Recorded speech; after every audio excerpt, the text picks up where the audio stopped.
Halo, sampai berjumpa lagi. Gue tuh selalu berusaha untuk jadi pembuka, tapi malah ngaco terus di podcast di mana aja. Pokoknya berjumpa lagi nih episode 3 nih Mas Bram. Kita Warung Rempah episode 3. Kali ini kita akan bahas soal Panji, ya kan? Cerita-cerita Panji. Sekarang kita udah ada Mas Andra ya, tapi kenalin Mas Bram. Mas Andra nih, beliau nih siapa nih?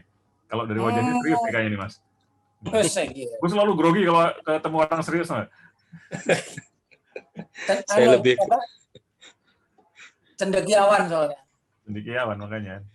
Dari kata dasar cendek artinya pendek. Bukan asal kata pencendawan ya. Alias jejamuran. Jejamuran. Mas Andra ini saya kenal sama Andra. Gue nggak usah pakai Mas lah, biasanya Andra ini.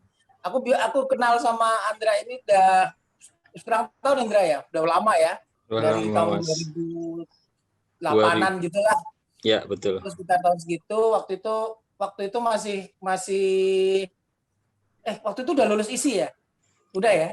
Belum, malah mau meluluskan diri jadi isi. Di isi itu kan karena harus wawancara ke Mas Bram itu, Mas.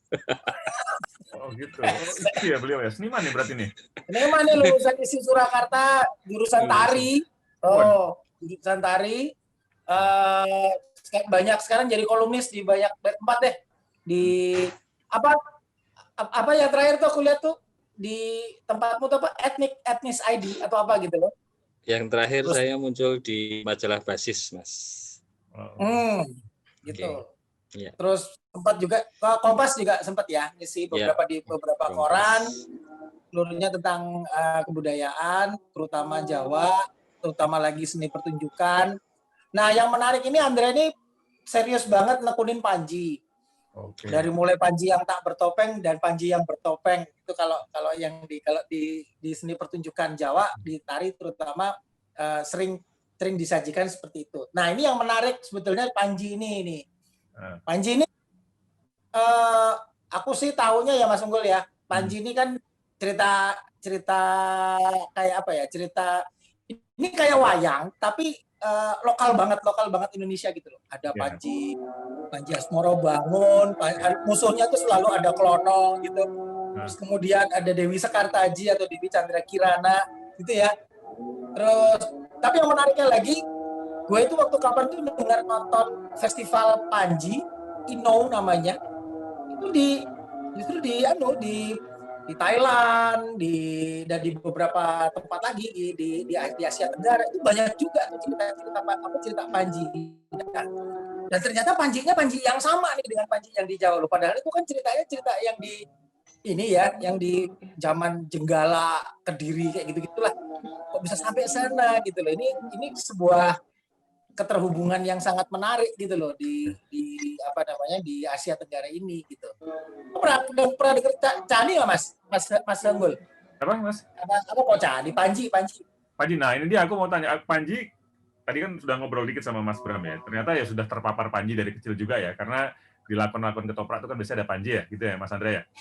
Tapi ya, pengen tahu dulu nih kita mungkin yang nonton juga pengen tahu juga nih Panji itu sebetulnya apa sih Mas Bram? Mas Andra. Oke, terima kasih Mas Bram, Mas Unggul dan juga teman-teman yang lain yang kebetulan juga barangkali join di acara ini. Saya hanya salah satu dari beberapa penikmat, pembahas ataupun peneliti tentang budaya Panji.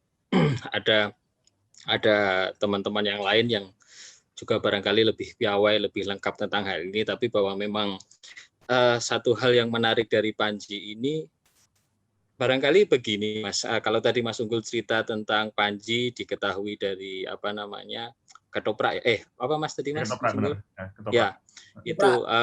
Ya, itu memang merupakan salah satu varian cerita yang diambil oleh seni pertunjukan tersebut jadi bahan pentasnya. Tapi bahwa yang barangkali kemudian kita selama ini pahami itu memang Panji itu adalah sebuah cerita kisah cinta. ala Jawa Timur gitu kan. Kalau kisah cinta kita selama ini identik dengan Romeo dan Juliet gitu ya, atau siapa sih yang dari luar itu, siapapun gitulah ya yang kita selama ini jadi referensi tentang kisah cinta. Tapi kali ini tempat kita Indonesia atau lebih khusus itu di Jawa Timur gitu, itu ada cerita tentang kisah cinta semacam itu yang selama ini dipahami antara Panji Asmorobangun atau Panji Inu Kertopati dan Dewi Chandra Kirana, Sekartaji atau itu varian namanya gitu. Jadi cerita ini memang kemudian sangat lokal seperti tadi yang dikatakan Mas Bram sendiri. Jadi salah satu contoh kekayaan yang kita punya mengenai sebuah folklore, sebuah yang di sana di balik itu menyimpan berbagai macam hal. Kearifan lokal, local wisdom ataupun tentang apapun, tentang kalau memang barangkali ceritanya seperti kita ketahui itu tadi yang disebut Mas Bram adalah kisah cinta antara negeri yang satu, Kediri, Janggala dan Daha begitu ya, Kahuripan. Nah, tapi artinya ada kemudian bisa kita sebut tentang terjadinya sebuah kisah cinta dalam konteks politik gitu. Perkawinan politik, tapi di balik itu juga sebenarnya dia menyimpan berbagai macam hal. Seperti tadi yang saya sebut, tidak hanya tentang politis tapi juga bicara tentang kesenian, tentang ritual gitu, atau juga bahkan juga terkait dengan ide-ide tentang feminisme atau transgender, bahkan juga termasuk konservasi alam. Ini yang menarik, yang itu ditampilkan dalam varian-varian ceritanya. Berarti Panji itu bukan genre ya, bukan jenis pertunjukannya ya, tapi Panji itu sebetulnya adalah satu kisah ya. Betul Mas. Ada ini yang menarik. Jadi Panji itu di samping menjadi sebuah satu kisah, tapi sebenarnya kalau tadi ditanyakan juga apakah jadi bagian dari genre, itu bisa disebutkan ketika dia memakai unsur topeng dalam pertunjukannya. Ini yang menarik. Jadi ketika ada satu ciri khasan tersendiri dari cerita Panji, ketika dia harus memakai topeng bagi setiap tokoh-tokohnya. Ini yang benar menarik. Jadi kalau selama ini kan pemerannya tidak memakai topeng, unsur-unsur lain gitu ya. Tapi kalau Panji mempunyai kekhasan sendiri dari topeng-topeng dia sendiri yang juga mempunyai karakter tersendiri dari tokoh-tokoh itu sendiri. Begitu. Jadi Panji dalam hal ini menjadi satu ciri khas ketika dia hadir pada masanya waktu itu menjadi sebuah bagian tidak mengambil dari cerita Mahabharata atau Bharatayuda yang Bharatayuda atau Ramayana yang menjadi mainstream cerita begitu kan. Selama ini kan kita mengenalnya cerita kan itu ya Mas ya, wiracarita tentang Mahabharata, Bharatayuda atau bahkan Ramayana begitu. Nah, Panji dengan kompleksitas ceritanya, dengan berbagai bawaan yang ada di dalamnya, itu menjadi penting, menarik ketika dia hadir ketika di masa itu tidak menghadirkan cerita yang sudah mainstream semacam Mahabharata, Bharatayuda ataupun juga Ramayana itu. Gitu. Barangkali kesejajaran itu saya bayangkan barangkali sama dengan misalnya ketika Ila Galigo kita punya itu kan dengan berbagai kebesaran ceritanya, baik secara kuantitas halaman cerita ataupun kualitas isi di dalamnya. Nah, juga begitu juga Panji gitu. Ini menjadi bagian kekhasan penting, mutiara yang penting dari Jawa Timur itu, Mas.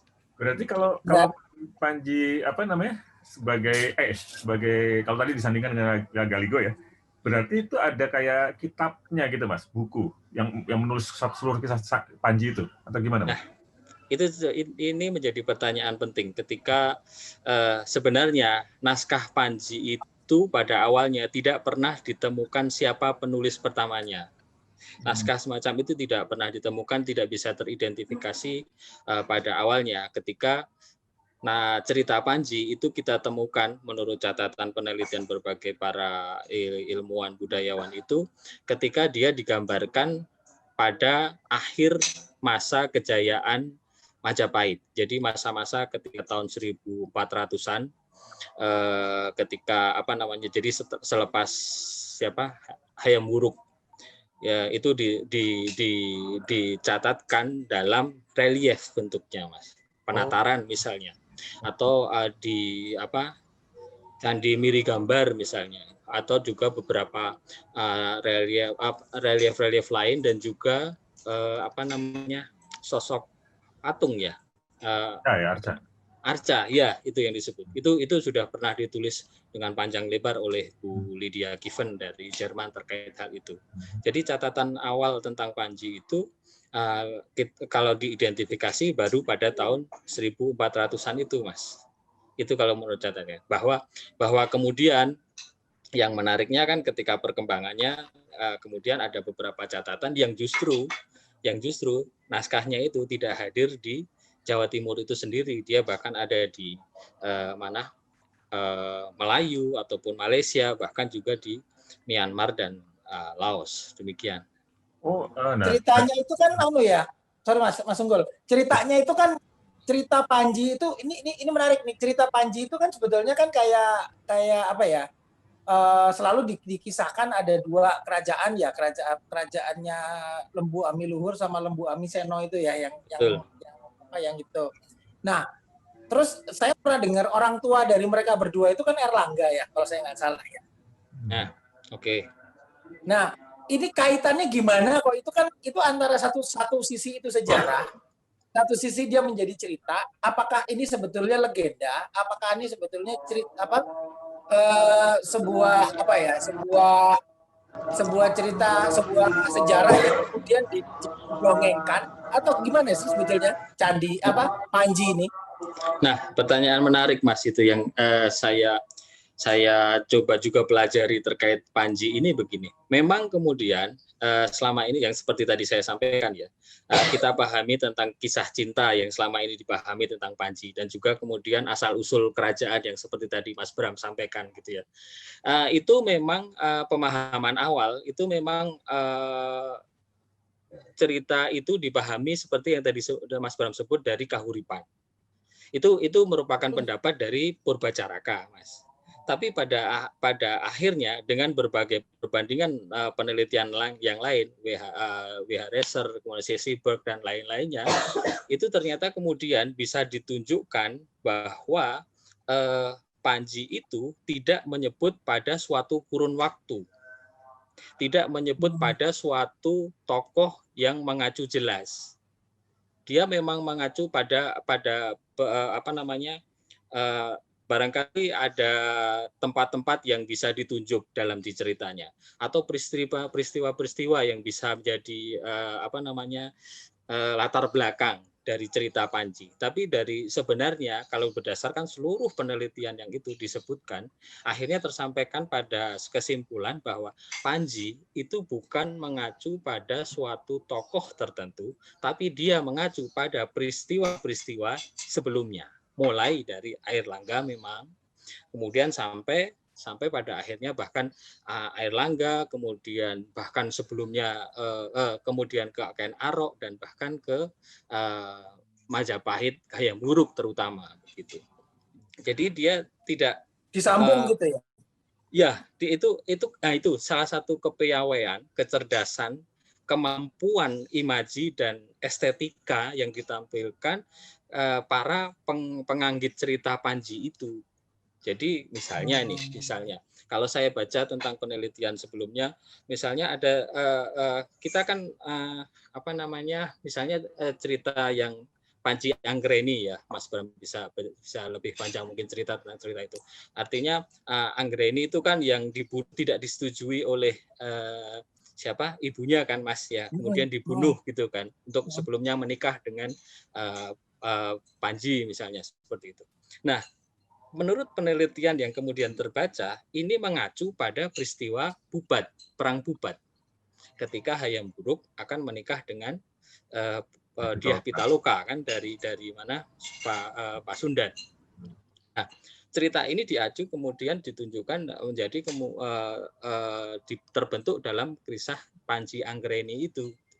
Begitupun juga misalnya kisah-kisah yang lain, artinya Panji itu memang hadir di mana-mana dalam suatu konteks cerita apapun begitu, yang dia perlu kita baca dalam hal ini sebagai sebuah daya kreasi, daya imaji, daya estetika yang berefleksi pada masa sebelumnya, pada sejarah Majapahit, Kahuripan, atau bahkan sampai ke mana Airlangga pada awalnya itu menjadi sebuah cerita yang kemudian hadir dalam konteks masanya itu. Demikian, Mas. Nah, itu kalau itu menarik. Ngomongin secara timeline ya, berarti tadi kalau dirunut ke awalnya kan bisa ke Airlangga segala macam. Nah, itu berhentinya tuh sampai di titik mana tuh, Mas? Apanya? Berhentinya kisah Panji itu di titik, kalau di secara timeline kerajaan di Indonesia gitu ya, berhentinya sampai mana, Mas? Sampai Majapahit tanda kutip bubar, atau ketika Demak ada juga masih ada cerita Panji juga, atau gimana tuh, Mas? Catatannya. Nah, betul. Ini pertanyaan menarik lagi. Ini kok pertanyaannya pada menarik sih. Jadi kebetulan, Mas, kebetulan. Karena memang benar-benar nggak tahu. Kan lebih baik menarik daripada mendorong ya. Iya. Jadi begini, menurut pembacaan seluruh dari apa yang kemudian penelitian tentang Panji, ini satu hal yang selain bahwa tadi penganggit cerita Panji pada masanya ya, jadi pada masa, kalau bisa kita katakan dari masa tadi tercatat itu kan tahun 1400-an begitu, pada masa Hayam Wuruk, dan kemudian menyebar kalau menyebar dalam berbagai artefak, baik yang terutama bisa ditunjuk memang pada relief candi. Bu Lydia Kevin menyebut ada sekitar 22-an relief dalam candi-candi Majapahit di Jawa Timur. Artinya catatan-catatan tentang cerita Panji itu hadir dalam konteks yang meluas. Nah, perkembangannya yang pertama kita bisa lihat dari ceritanya. Cerita Panji itu seperti menariknya tuh saya pikir seperti ini. Ketika kita membaca Pararaton misalnya ya, Pararaton atau Negara Kertagama, Pararaton menceritakan tentang Ken Arok dengan sebegitu heroiknya, demikian ya Mas Bram ya. Ataupun juga Negara Kertagama juga memunculkan Hayam Wuruk dengan sebegitu hebatnya gitu. Nah, kalau acuan tadi kembali misalnya, maaf saya agak meloncat-loncat Mas Unggul. Kalau tadi menyebut tentang genre tadi yang disebut, apakah ini termasuk dengan genre, dan kemudian saya sebut bahwa ada satu ciri khas dari Panji adalah memakai topeng dalam penampilannya, itu mengacu pada penampilan Hayam Wuruk ketika dia menari dalam suatu upacara. Ketika dia memakai topeng sebagai gagak rimang ya Mas, itu cerita dari Panji, bagian dari Panji. Nah, kemudian itu artinya heroisme itu kan suatu, selain percintaan, sekali lagi itu kan suatu cerita yang universal yang bisa menarik sekian banyak orang, menarik simpati, emosi, dan empati, demikian ya Mas ya. Nah, cerita yang kemudian didapatkan dari Panji itu mempunyai nuansa yang demikian. Pada saat yang sama, ketika dibandingkan misalnya dengan Mahabharata, Bharatayuda, dan Ramayana yang istana sentris gitu kan, dia kan bercerita tentang tokoh-tokoh kesatria, kerajaan yang bertempur dengan sesama kerajaan tokoh yang lain gitu kan, artinya istana sentris gitu. Nah, pada saat yang sama, Panji itu menurunkan dalam tanda petik konteks ceritanya menjadi sangat merakyat. Ketika Panji, dia seorang pangeran gitu ya, orang istana juga gitu ya. Tapi kemudian cerita yang hadir di masyarakat, yang dihadirkan di masyarakat itu dia beralih peran, mengembara keluar, bertemu dengan orang-orang, menjadi orang-orang itu sendiri, baik itu seorang pemahat, seorang pemain sirkus, seorang penari, bahkan seperti ada cerita tentang menjadi seorang banci begitu loh, kayak model Arjuna dalam masa 13 tahun pengembaraannya itu. Artinya kemudian cerita-cerita itu terjadi di bawah. cerita-cerita itu terjadi sangat merakyat, sangat dekat dengan kita semua, sehingga itu menambah daya tarik dari cerita Panji menjadi lebih lekat dalam masyarakatnya. Nah, dalam konteks pertanyaan Mas Unggul tadi, kapan dia kemudian berkembang? Selepas masa pencatatan itu, katakan selepas 1400 sampai, kalau dalam penelitian sampai 1500 sampai 1600, keuniversalan dalam tanda petik cerita Panji itu membuat ketika dia berada dalam suatu konteks masyarakat, berada di wilayah manapun, dia mempunyai daya elastisitas tersendiri ketika dia ditafsir, ketika dia dibumikan dalam cerita semacam itu, dan dia hadir, bisa ada dimanapun. Seperti misalnya yang saya bilang tadi, kisah percintaan dimanapun itu akan tetap bisa hadir di mana saja, begitu kan? Dan ketika dia berada di mana, di selesai Majapahit misalnya, dia menyebar ke Bali karena pelarian sejarah Hindu kan, pindah ke Bali misalnya. Kemudian dengan kalau dalam pencatatan penelitian itu disebutkan dia bahkan juga sampai menebar ke Lombok. Artinya ada, kalau logikanya kan logika Hindu juga hadir di sana, gitu kan ya Mas ya. Atau juga kemudian ke Bugis. Ada beberapa catatan tentang itu. Kemudian ke Banjar misalnya dalam konteks ceritanya, sampai kemudian bahkan ke Melayu dan sampai ke atas sana. Artinya ya sekali lagi bahwa konteks perkembangannya itu akan sebenarnya sangat universal untuk kemudian menyebar ke sana sesuai konteks daerah dan waktu yang hadir, di mana cerita Panji itu dibawakan oleh siapapun yang hadir di sana, begitu Mas.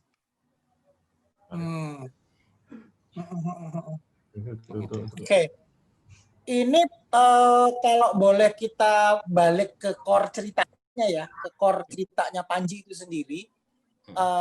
Ini kan yang seperti tadi kita bicarakan, ini apakah bermula dari ceritanya nih ya? Kalau kita ngomong soal wayang gitu ya, misalnya Andra ya, itu kan selalu, kalau di wayang Purwo itu kan selalu dimulai dengan kisah kejadiannya para dewa gitu ya.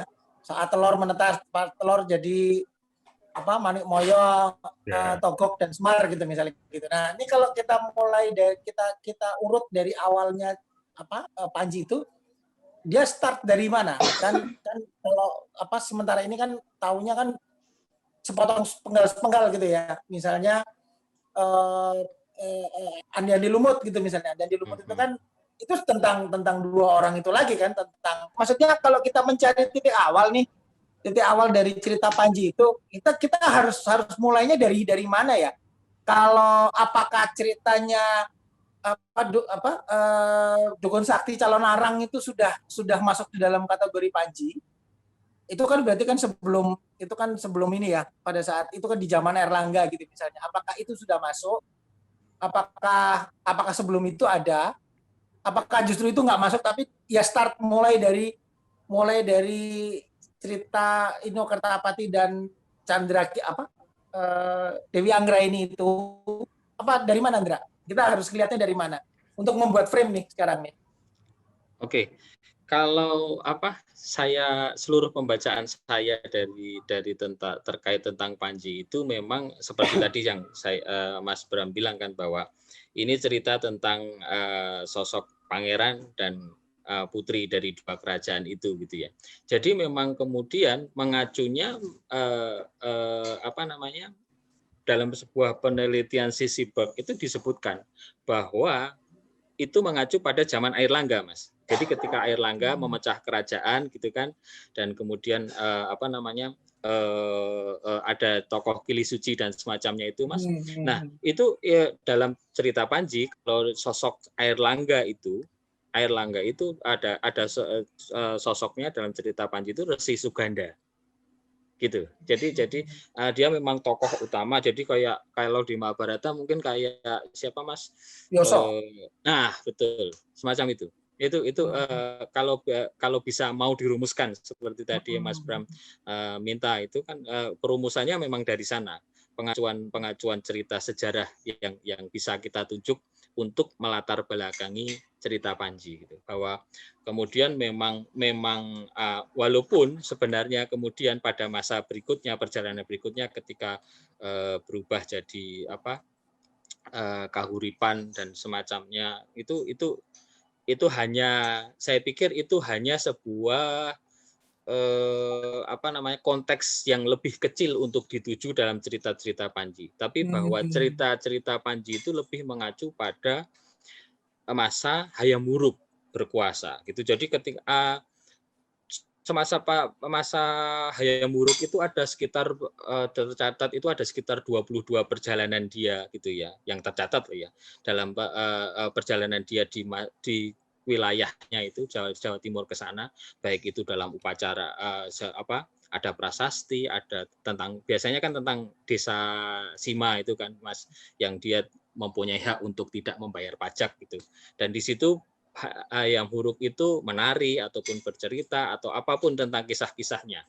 Nah, kisah perjalanan Hayam Wuruk inilah yang kemudian diacu menjadi konteks cerita Panji yang disusun dalam cerita-cerita yang hadir dalam masyarakat. Jadi lebih banyak di situ, Mas, panjang pembacaan itu. Gitu.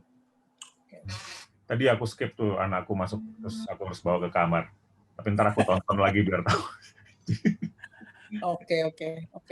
Tapi ini Mas, kalau tadi Mas Bram di awal kita ngobrolin soal bahkan Andi-Andi Lumut, terus cerita-cerita yang waktu itu akrab ke anak-anak gitu ya, itu udah part dari cerita Panji.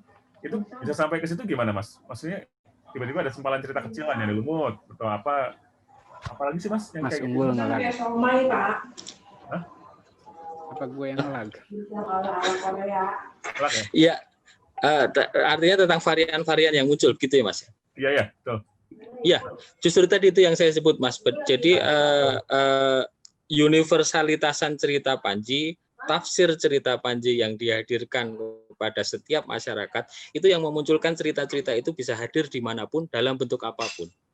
Andi-Andi Lumut, Keong Mas, kemudian Timun Mas, atau cerita apapun begitu itu hadir mengacu pada cerita Panji, meskipun konteks ceritanya ya di daerah itu sendiri. Makanya kadang ada satu kemiripan tapi endingnya berbeda misalnya. Padahal cerita Timun Mas yang sama. Atau misalnya tentang Andi-Andi Lumut yang tafsirnya seperti ini misalnya, tapi di sisi lain di tempat sana ada perbedaan sedikit. Nah, itu kontekstualitas daerahnya yang memperkaya Panji di sini. Ini yang perlu kita baca pada kemampuan Panji bagi saya atau elastisitas tafsir yang bisa dia memunculkan pengembangan seperti itu, Mas. Jadi itu enggak linear ya. Artinya cerita antara satu cerita Panji dengan cerita antara satu sempalan dengan sempalan yang lain tuh enggak linear ya. Artinya kalau ditarik satu garis gitu dia bisa jadi tidak ketemu ya waktunya ya. Acuan sejarahnya bisa ditunjuk. Tapi kalau kemudian salah satu cerita ini selanjutnya akan cerita ini seperti episode gitu di dalam ceritanya nggak bisa. Ya? Nggak bisa Mas. Iya. Wah, ini menarik ya. Itu betul ya, dan ya seperti kita tahu itu tidak hanya ini baru tutur ya tentang cerita ya, tentang naskahnya, tentang Panji. Ekspresinya atau tadi disebut tentang genrenya itu kan bermacam-macam gitu loh. Ada yang beber, ada yang tengul, ada yang apalah cerita yang lain-lain, malat atau apapun, itu menjadi satu kekayaan ekspresi yang baru begitu loh. Ini berarti murni tradisi lisan ya. Yang diperoleh ya. Iya mas. Tradisi lisan kemudian muncul pertama 1400-an itu dalam relief gitu kan. Kemudian memang disebut ada yang kemudian perkembangannya ada sekian banyak naskah, baik itu ada beberapa misalnya di Lontarak begitu misalnya. Itu hadir ada di Melayu, di Leiden ada sekitar 250-an, di Perpusnas hanya 76. Di perpustakaan Laos ya ada satu. Itu yang menjadi dikumpulkan untuk jadi prasyarat untuk itu. Tapi di Perpusnas itu 70 sorry Mas. Itu 76 di Perpustakaan Nasional itu 76 cerita apa 76 naskah yang barangkali juga menceritakan hal yang sama, tapi artinya itu bisa dari daerah manapun begitu kan.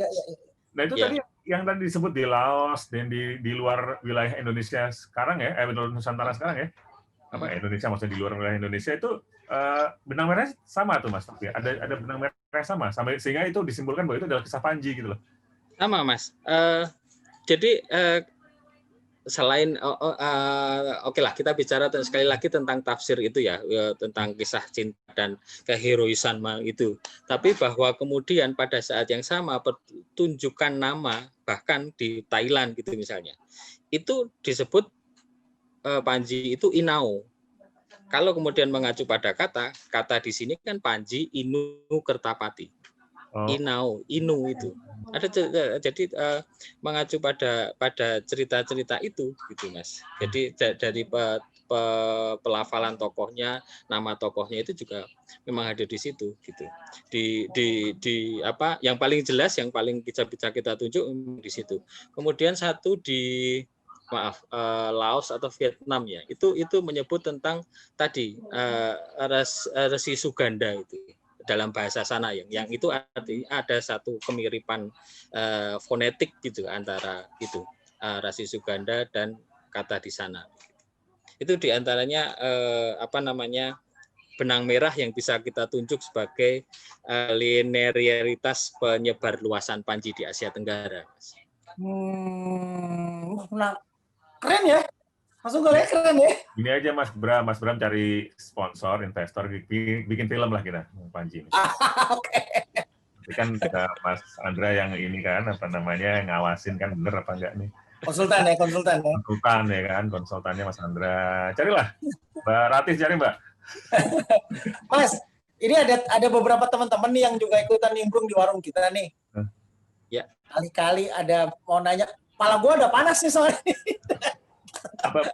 Iya, tadi gue mau nanya apa jadi lupa tuh gara-gara anak gue harus bawa masuk ke kamar.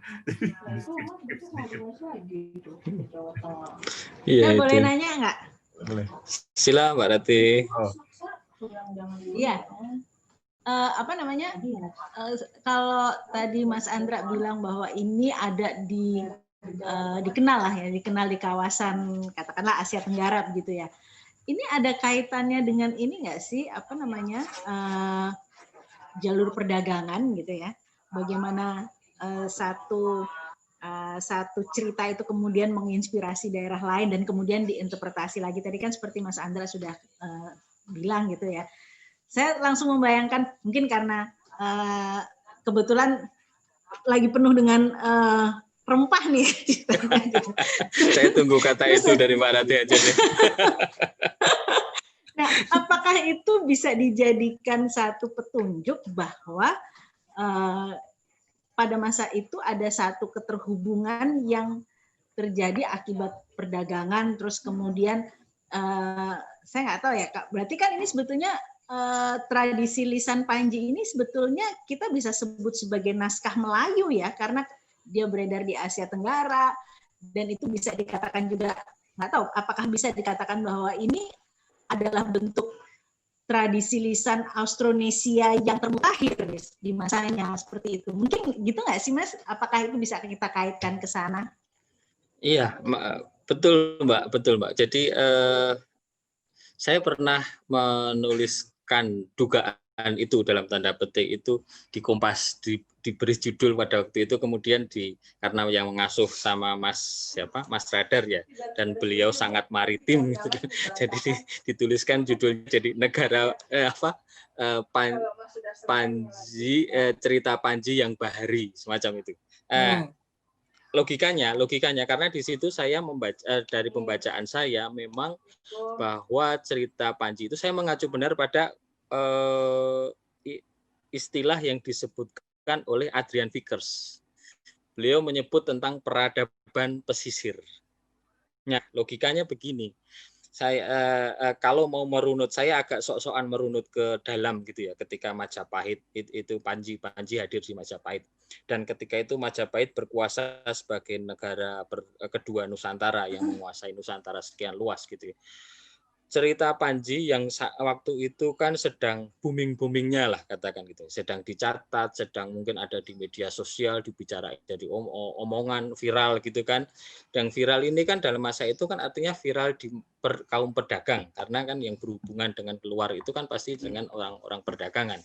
Nah, dia hadir dalam istilah Vickers itu menjadi sebuah entitas yang menunjuk pada sebuah peradaban pesisir. Jadi bukan gimana sih istilah dia itu, sastra yang mempesisir, tapi cara pesisir untuk bagaimana melihat potensialitas dari sebuah nilai yang dibawa dari dalam. Artinya cerita Panji ini. Penyebar luasan itu saya pikir selain bahwa tadi saya bilang tentang penyebaran Panji di mana Bali atau Lombok, itu oke lah bisa kita sebut tentang pelarian politis begitu ya Mas Unggul tadi saya sebutkan, ketika Majapahit hancur dan kemudian orang-orang Hindu pindah menjauh ke sana sampai ke Lombok. Tapi ketika logikanya ketika dia hadir ke katakan sampai ke seberang, ke mana Banjar misalnya, dia ada cerita Panji yang dicatat di sana dan ada naskah dari bahasa Banjar di sana.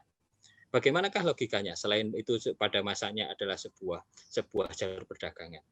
Kemudian bagaimana kemudian dia sampai hadir ke Melayu, sekian banyak cerita Panji hadir di sana, bahkan dicatat banyak. Kalau di Jawa Timur kan banyak di relief dan semacamnya.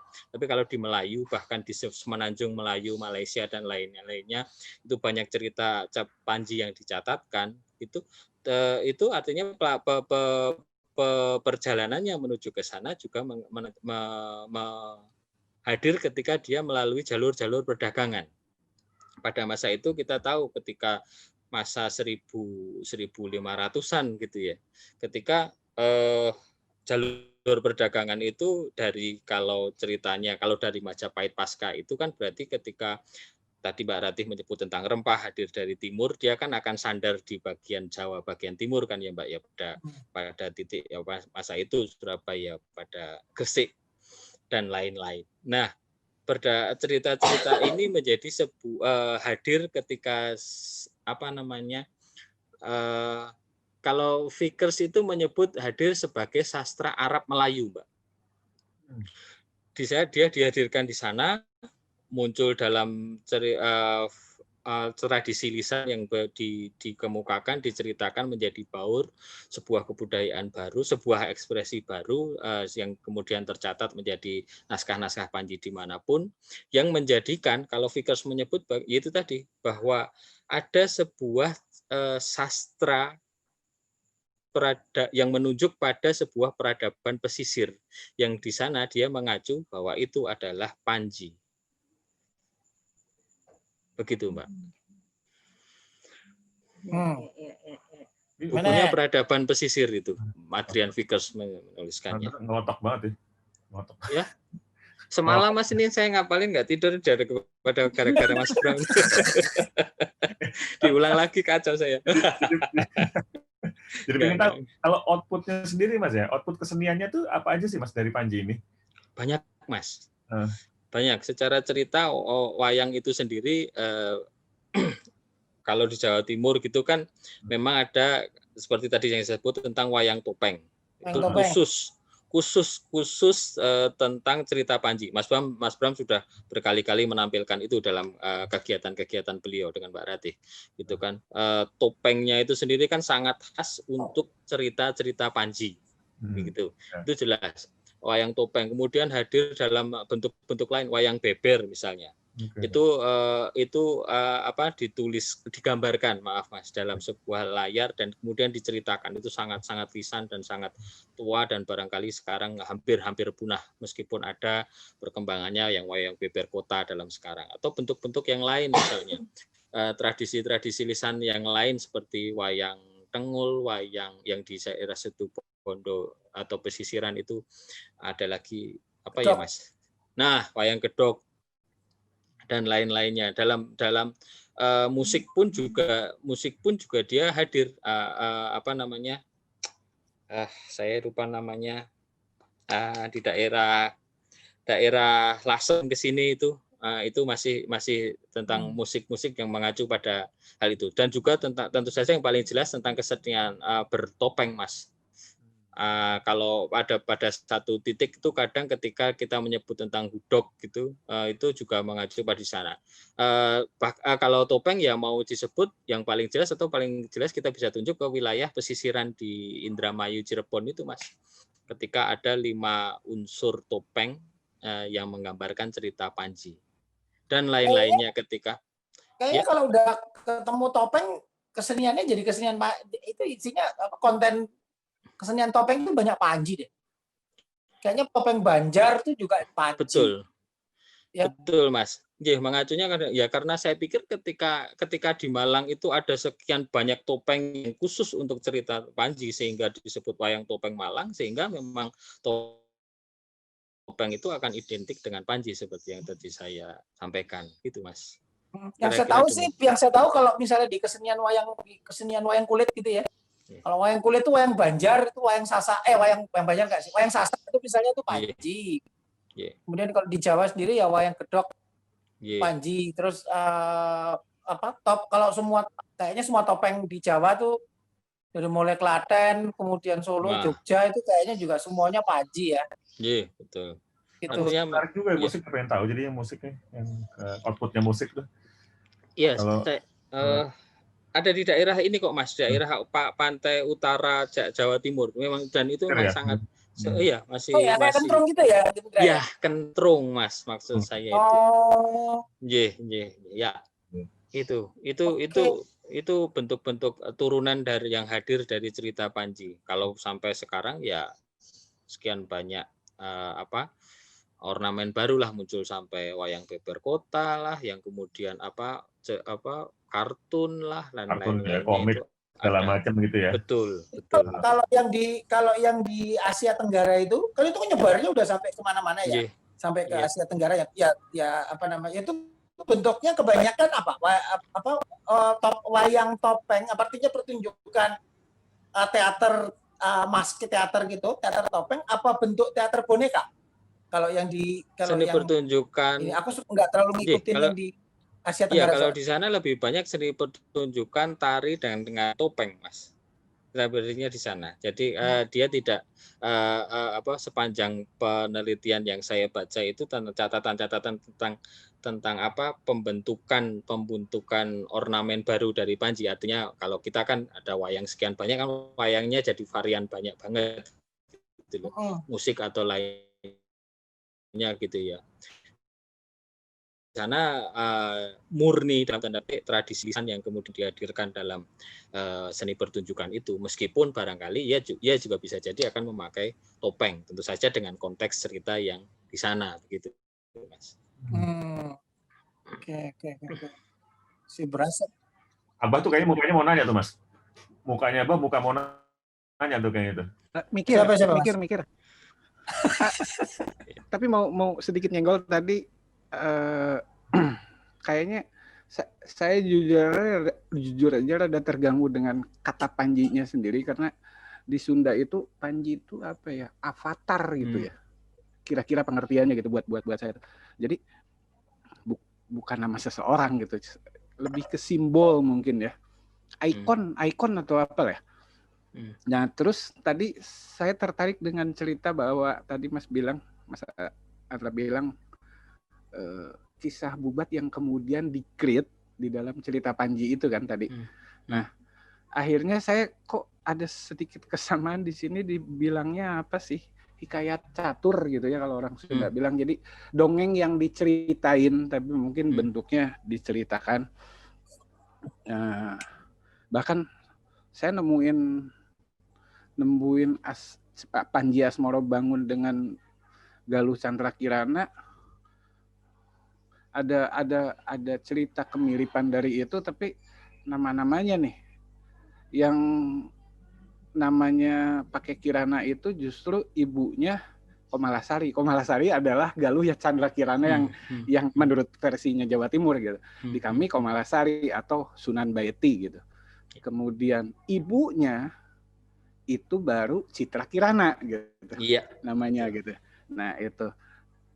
Dan tempatnya ada kebetulan di daerah kami 2 atau 3 kilometer dari rumah saya. Namanya Janggala. Situs tentang ini nyambung ke Sindelaras itu ya. Ya, Situs betul, tentang betul. Ciung Wanaranya jelas-jelas menjadi simbol kebesarannya Ciamis itu. Dan tidak jauh dari itu ada situs Janggala di Cimaragas. Beberapa hal yang bisa ditemukan di cerita itu ditemukan di sana gitu. Saya ngerasa bahwa memang kayak kisah nyata yang kemudian diadopsi menjadi sebuah versi Panji itu tadi gitu. Jadi saya menyebut Panji itu bukan jadi nama tokoh, tapi nama sebuah kebudayaan, mungkin kebudayaan menulis kayaknya Mas Bram. Jadinya jangan-jangan Panji adalah sebuah budaya bercerita manusia gitu. Jangan-jangan gitu ya. Nama Panjinya sendiri mewakili sebuah budaya itu gitu. Apalagi tadi sampai ke penyebarannya otomatis penyebaran lewat pesisir dan segala macam. Nah, buat kami tuh pesisir itu dianggapnya kalau ada di Cirebon ada sebuah kegiatan namanya pesta tradisi pesisir itu benar-benar kesenian jalanan. Artinya pengertian kesenian jalanan itu kesenian yang bisa diklaim di tiap tempat gitu, karena masing-masing tempat tuh mempunyai kemiripan yang kayak gradasi gitu Mas, kayak dari timur ke barat tuh gradasi gitu, nyambung banget semuanya, tapi tidak bisa ditarik garis benang merahnya gitu.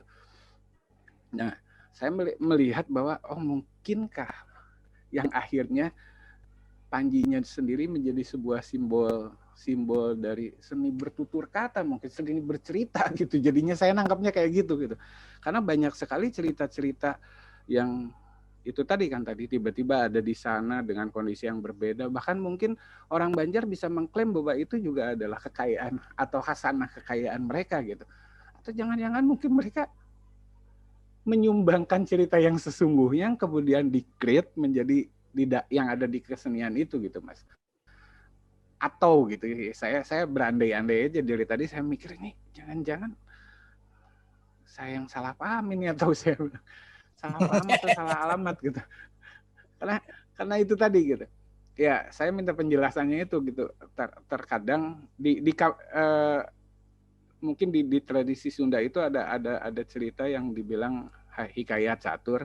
Jadi yang diceritakan itu biasanya ditulis kumeureun, dipiriu kusugan, didongengkeun kusiga. Jadi maksudnya ditulis oleh mungkin gitu. Kemudian disisipi cerita-cerita yang mudah-mudahan barangkali gitu ya. Kemudian disuguhkan dengan cara sepertinya gitu. Jadi saya sulit membahasa Indonesiakannya itu, tapi kira-kira bahwa itu hasil kreativitas yang menyerupai atau mendekati aslinya gitu. Aku pikir kok itu yang bikin juga cerita Panji ini kemudian menjadi memory of the world ya di UNESCO ya, karena kekayaannya, terus kemudian dia punya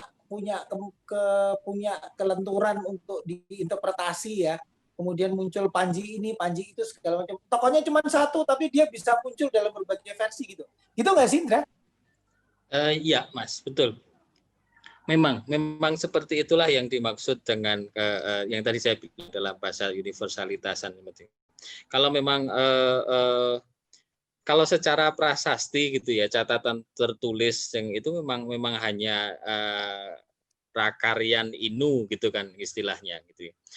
Yang kemudian itu hadir di mana-mana, bahkan sampai ke Thailand yang jadi Inau itu gitu.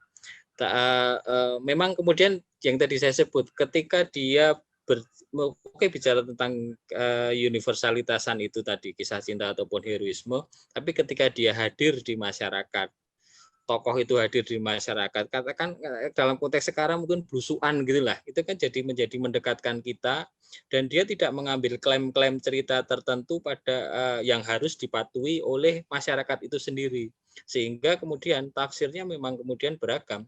seperti tadi yang saya bilang, dan itu memang hadir di berbagai cerita itu hadir memang bagaimanapun juga tetap bisa ditunjuk pada sebuah cerita sejarah seperti tadi yang dibilang tentang Hikayat Cindelaras, kemudian apa namanya satu lagi itu iya dan lain-lain itu memang betul. Maka kemudian kalau disebut ada petilasan di mana atau cerita yang mana itu memang mengacu pada ya sejarah yang bisa ditunjuk memang begitu. Ada Cindelaras itu apa saya lupa, pokoknya satu rangkaian dengan memang cerita Bubat itu tadi. Jadi ada bahkan termasuk dengan nama-nama tokoh yang ada dalam cerita Bubat itu memang dalam konteks tertentu yang bisa diceritakan. Tadi kan memang namanya berbeda. Nah itu tapi dalam kesatuan cerita, kurun waktu cerita memang ada itu. Jadi memang cerita Panji itu kalau memang kita mau kita rumuskan sebagai sebuah budaya tutur yang kemudian bisa ada di mana saja tentang suatu hal itu ya memang bisa saja, tapi bahwa barangkali kemudian kalau saya menawarkan sebuah pembacaan yaitu tadi tentang sebuah kemampuan tafsir gitu ya. Dari sisi cerita itu sendiri dia mempunyai fleksibilitas yang luar biasa untuk menjadi sebuah budaya tanding, budaya banding mungkin ya. Awalnya budaya banding dari sebuah cerita Mahabharata, Bharatayuda dan Ramayana yang dikenal dalam konteks Hindu pada masa itu. Ya, atau kemudian juga bisa menjadi bahkan bisa jadi kalau mau ya kita menjadi sebuah budaya tanding ketika kalau itu bisa kita punya kemampuan kualitas itu secara cerita bagaimana dia dihadirkan fleksibilitasnya dan pada satu sisi yang tidak pernah kita pungkiri kan adalah fleksibilitas dan kemampuan kita untuk menafsir itu menjadi muncul di mana-mana saja itu gitu. Oke, itu memang benar-benar diciptakan untuk alternatif dua kitab itu atau jangan-jangan gitu. Bukan kita yang sekarang mencoba membandingkan atau mentandingkan itu atau jangan-jangan dulunya memang dibuat untuk menandingi itu gitu.